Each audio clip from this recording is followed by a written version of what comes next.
Yeah, man. Konnichiwa, chickens. Yours truly, world's best host, E.T. right now. Definitely checking into the galaxy, man. And by my side, I am happy to say and announce, man. First of all, round of applause to the man. Thank y'all. Love. Mr. Hustle. Love, man. I have to call him Mr. Hustle. It's a lot of hospitality in this building, man. You know what I'm saying? I'm feeling love. Yeah, man. So I got the chef out there. My old lady wanted to go grab some drinks, man, so she can have you something proper. You know what I mean? While you here, I appreciate your time. Highly appreciate it. Yeah, man. You can't get time back, man. So you got to appreciate that kind of stuff. Yes, sir. The project, though, I know what the single is. Yeah. I know what you're pushing. Yeah. But I had a partner of mine. He's a well-respected mixtape DJ in the South, right? Very well-known, very well-respected, very big. Yeah. He said that he considers your project the West Coast 444. Okay.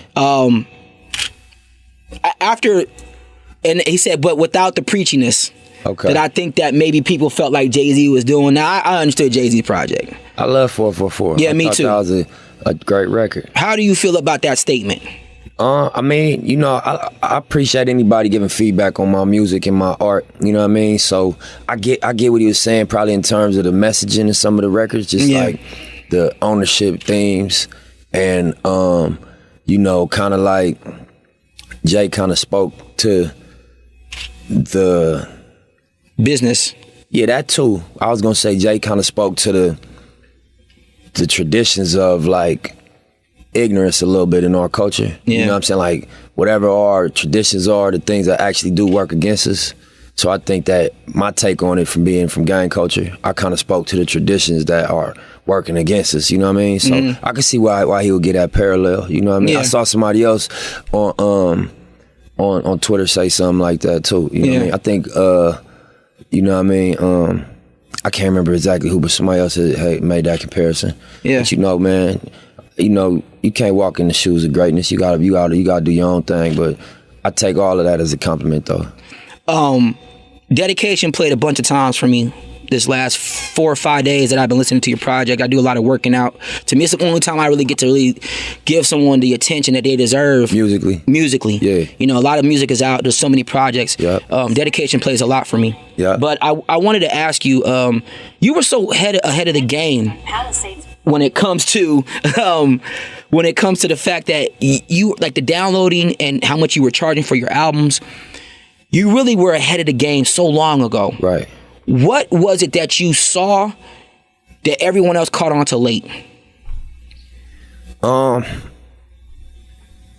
think I was in an untraditional space just because I wasn't in a major label system. I didn't have, you know, the way businesses handle as usual, as a pressure on my releases. So I always had to just think, what can I do to stand out? Because like you said, it's so saturated, so many releases.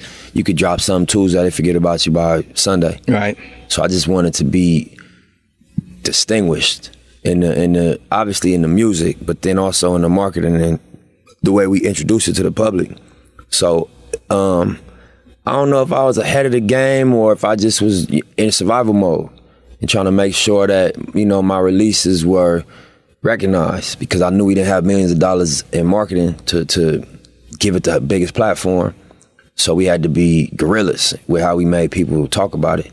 And I think by, you know, the $100 price tag, the Proud to Pay campaign, just the way we delivered it, it became something to talk about. And then they looked into it, and hopefully the music stood up to the price tag and to the marketing, you know what I mean? I think some of the price tags, speaking of price tags that you bring up, it was funny because you had at one point in time, how much were you charging when you did that back in the day? You was charging what? Was it $60 an hour? $100. Yeah. You know what I mean? And back then I was like, yo, that's that alone was marketing idea. 100%. That alone was marketing. I was like, yo, nobody else charging that much for a project. Right. I wasn't even thinking about doing something like that. I was like, that alone got people to look at you and be like, well, why is he doing it that way? Right. You know what I mean?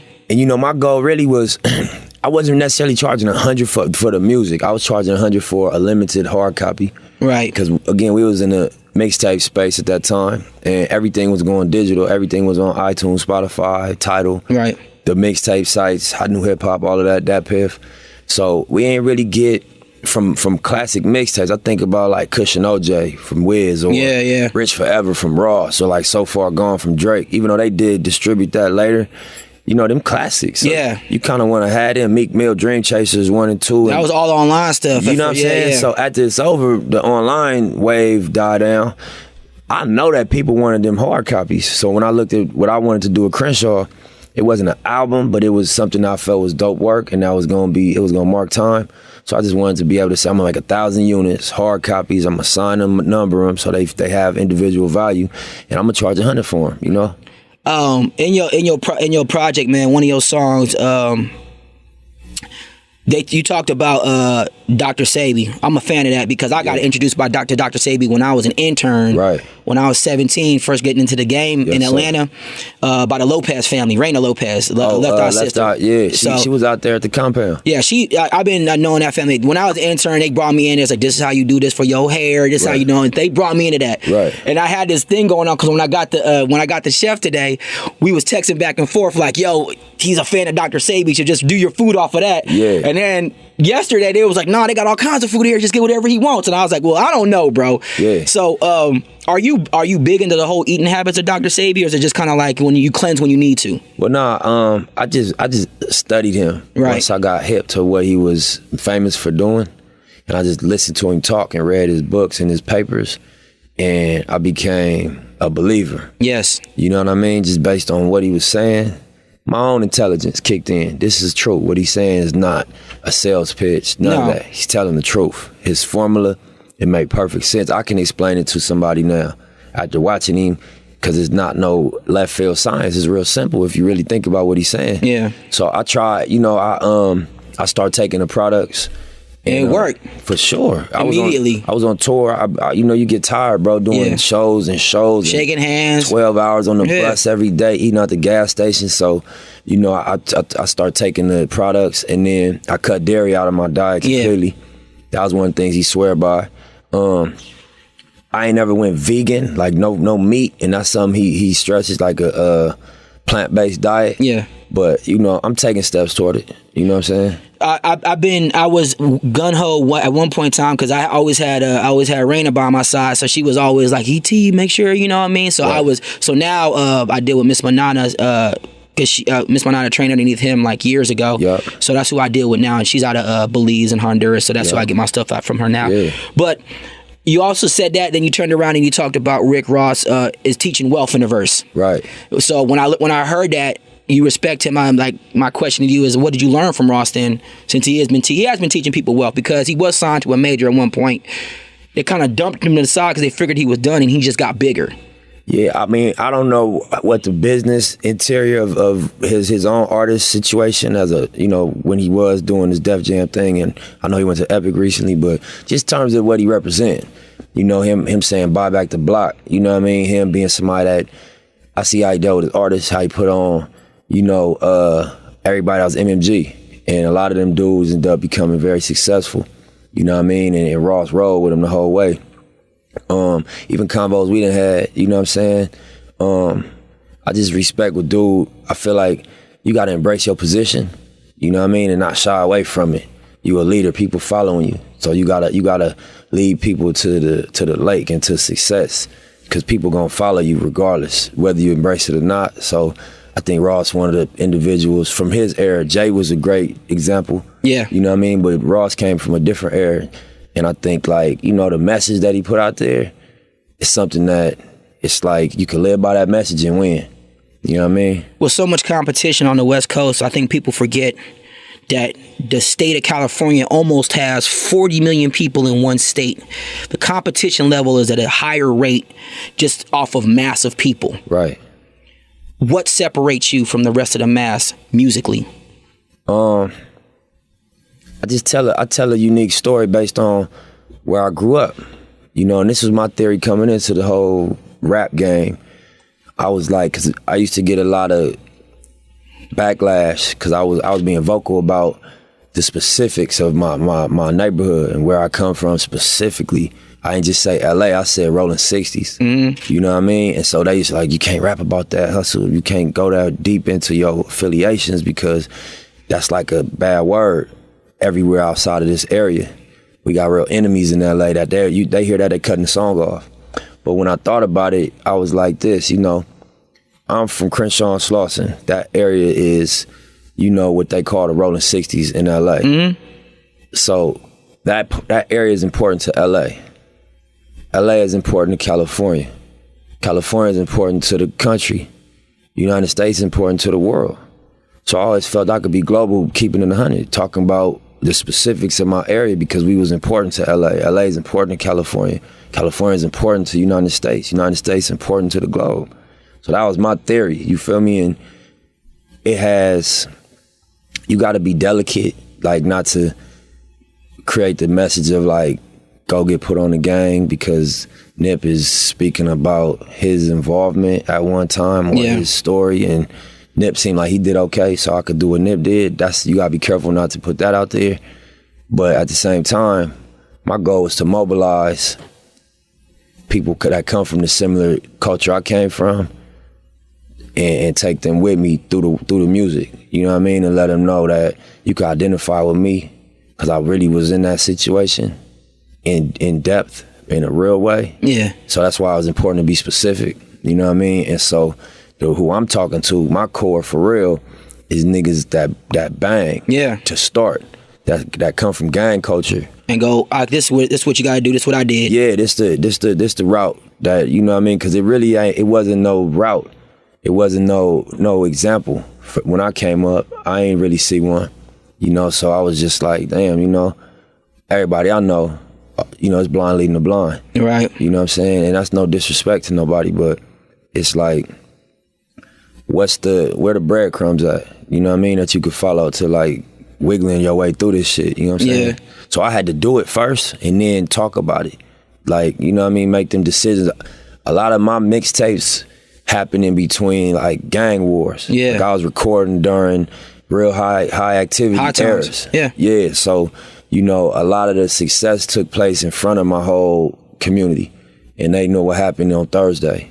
And then they seen what happened next week on the music front. So they know like this went on simultaneously. Not in terms of me being involved in criminal shit, but just in terms of like it happening around us. Yeah. You know what I'm saying? This project you got out right now, man, you have gotten more exposure to this particular project than I can actually remember any other project, and I mean nationwide. Yeah. The West, we already get that. Yeah. I'm from California, I get it. Mm. But now I'm seeing the New York people asking questions, and I get the South because the South and the West Coast musically, to me, if you know your history of the hip-hop industry, we've always been musically tight. I agree. You know what I mean? You know, so that's never been an issue for me. But I start seeing the New Yorkers, and I was like, okay, they want Nipsey up here. They want to talk to him now. Philly, he doing shows, and why do you think that this project has drummed up such nationwide, one, interest, and two, respect? A lot of reasons, for real. I think that, number one, my intention was to make, you know, an elevated piece of music. So we took a lot of time to record it. We did more work on this project than I've ever done on any of my other projects. We handled it with more care. So I think a lot of that you seeing in the reaction. But then also, I got a team that's cranking right now. We did a partnership with Atlantic Records. And, yes. You know, before. Hi, Cannon. Yeah. What's up, Cannon? Shout out to Cannon. She in the building. Yeah, but before it was me, my brother, my god brother Adam, and my, you know, right hand man Fats, and you know the team we built around that, and you know we had so much of a reach. But once we partnered with Atlantic, you know, they got East Coast reps, radio reps, right? You know what I mean? They got East Coast retail people, they got down South reps, they got West Coast reps, they got a whole marketing team, they got, you know, it's a lot of resources. It's a machine that we can activate behind the release. So, you know, if the music was trash, we can't, all the machine in the world ain't gonna save it. You know, but because people still have to like it. They gotta embrace it. But when everything line up and it's great art, great music, focused team, resources, I think that's what we experiencing right now. I feel like this project, when I listen to it, it's ran so smoothly. I mean, you got songs on there with YG, which is pretty dope. Yeah. Kendrick, that record, and then was it Marsha? You got Marsha Ambrose on there? Yeah, Marsha Ambrose. How'd that go down? Man, you know, that was a phone call. You know, we was just. I ain't never met her, but I feel like she hood as shit, homie. I feel like she walks into the building and be like, has one rolled up and like, well, what you want me to sing on? Like, she just ain't, you know, she ain't got none of that like intimidation, like walking in a room full of street niggas or a room full of like, you know. She's like, I'm here to work. Yeah, like she ain't a stranger to that energy, and she was just, you know, she came to work and knocked it out. Yeah, super professional. You know, super. What impressed me about her after the record, she came out at my show in LA, at the Palladium, and she sound just like she sound on that record on stage. That's not easy, especially for a singer. Right. She sound exactly the same. And I was just like, damn, you know, I appreciated just her skill set, you know, even more when I seen her live. But she, you know, she been on a lot of classic rap albums, as well as doing her thing as an R&B artist, a writer. She's like a secret weapon for classic rap. You know what I mean? Like Dre gonna call Marsha. You know what I mean? Certain people that really know music, they gonna call Marsha when they need vocals. Yeah. Like writing. So I felt like, you know, it'd be dope to get her on my shit. There are when I told my team of girls, I got girls called the Dirty Dolls. Yeah. And I don't really walk into a club with a bunch of dudes, because it's not the most comfortable situation. So I've been known for many years to walk into a club with nothing but a bunch of ladies. You know what I'm saying? Right. So I was like, and Miss Cannon know. Yeah. And I said, you know, I'm getting dressed today, and I'm like, I gotta interview Nipsey. They lost their mind. Oh yeah. They lost their mind. One, they was like, oh, he's, you know, he fly and all this extra ish, you know what I mean, being what they are. Yeah. And then the second part was, of course, about your relationship stuff. So in their honor, homie, I have to ask this question to you about y'all relationship status. It's got nothing to do with me personally, but it's better to hear from the horse's mouth. The disclaimer. I'm just letting you know, bro. I got a disclaimer, bro, because I don't want to look like I'm the guy that cares. Nah, it's like, all love. I have to ask, bro. Yeah, no, we solid, man. You know, this is my line for everything. Players fuck up too, man, every now and again. You know what I'm saying? But we good, man. We got a child, my son Cross. You know, she doing her thing in her own space as an artist and as an actress. But we super good. You know, we still together. You know what I mean? Yeah, man. Players, I mean, fuck up every now and again. Yeah, it's all good, you know bro. Like, hey, I'm not here to paint the picture of bad or good. Yeah, I just wanted to hear from your mouth. Nah, we solid. Okay, yeah, we A1. So y'all hear that, ladies? Don't be bugging me about is Lynn Lauren. I'm like, yo, man, I don't know what that man got going on. I care about his music. Yeah, I've been fighting. I've been fighting in your music for like the last 5 days, man. Just training and stuff like that. That's right. Any last words you want to tell these people, man? Because the project is super solid from start to finish. I have not stopped listening to it. That's what's up. And every time I listen to it, I hear something different that I missed before. You know what I mean? Lyrically, dancing wise, fun wise, and everything. But any last words? Man, really just all the focus on the album, Victory Lap. You know what I mean? Everybody that love music, that love, you know, hip hop, that just love just dope, great music. I think they could tap in and be, you know, inspired and entertained by the album. You know, stream it, download it, go buy it at the store. And get online and talk about it. You know what I mean? That's something that I get a return on my energy. You know, just seeing the convos and seeing what people saying. It's good to have a dissect section going on, so people can just like dissect it a little bit and put it up. Yeah, for sure. You know what I mean? So that's really it, man. Get the album, Victory Lap. You know, tap into it. If you love it, talk about it. If you hate it, talk about it. But you know what I mean? Just be vocal about what you get from it.